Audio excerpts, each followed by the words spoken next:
তো নতুন একটা দিন, নতুন একটা ভিডিও শুরু করলাম। এখন থেকে আমরা রেডি হয়েছি, এখন বাজে বেলা 1টা। এখন থেকে আমার ভিডিওটা শুরু করলাম। এখন যাচ্ছি আমাদের এখানে গৌরাঙ্গিনী মাতা, তা রানীমা বলে সবাই বলে, তার ভাসান হবে, নবদ্বীপের রানীমা। তো সেই ভাসান দেখতেই, ভাসান না এখন মানে পরিক্রমা বেরিয়েছে, তারপরে ভাসানে যাবে, সব দেখাবো, স্কিপ না করে দেখতে থাকো। হ্যাঁ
শেয়ার করতে পারবো না, কারণ আমি তখন আর যেতে পারিনি। শোভাযাত্রাটা কেমন লাগছে অবশ্যই কমেন্ট করে জানাবে। তোমাদের মিষ্টি মিষ্টি কমেন্টের অপেক্ষায় আমরা থাকি। আবারও একটা বছরের অপেক্ষায়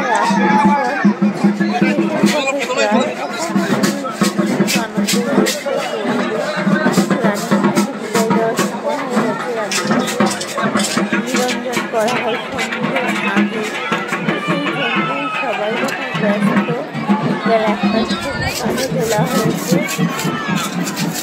পরিক্রমা করে একদম চলে যাবে গঙ্গার ঘাটে, সেখানেই নিরঞ্জন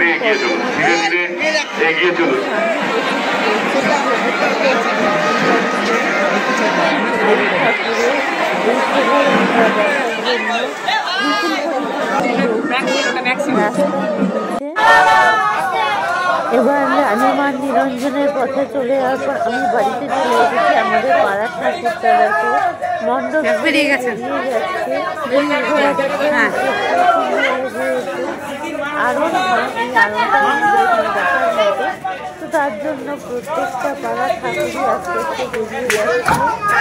লাইনে দাঁড় করাতে পর পর লাইন দিয়ে না দাঁড়ালে ঠাকুর নিয়ে যাওয়াটা অসম্ভব। কোথাও বুঝতে পারছে রাত উৎসবে কত বড় পরিমাণে ঠাকুর হয়। ঠাকুরকে অনেকটা সাবধানে নিয়ে যেতে হয়, অনেকটা ভালো করে নিতে হয়, না হলে যে কোনো কারণে বিপজ্জনক হতে পারে। দেখতে পাচ্ছি উপরে সব লাইটের তার আছে, সেগুলো কাটতে কাটতে ঠাকুরকে বার করে নিয়ে যাওয়া হচ্ছে।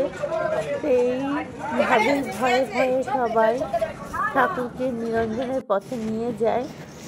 তো গৌরাঙ্গিনী মায়ের ভাসান হয়নি, নিরঞ্জনের পথে বেরিয়েছে, এখনো ভাসানোতে দেরি আছে।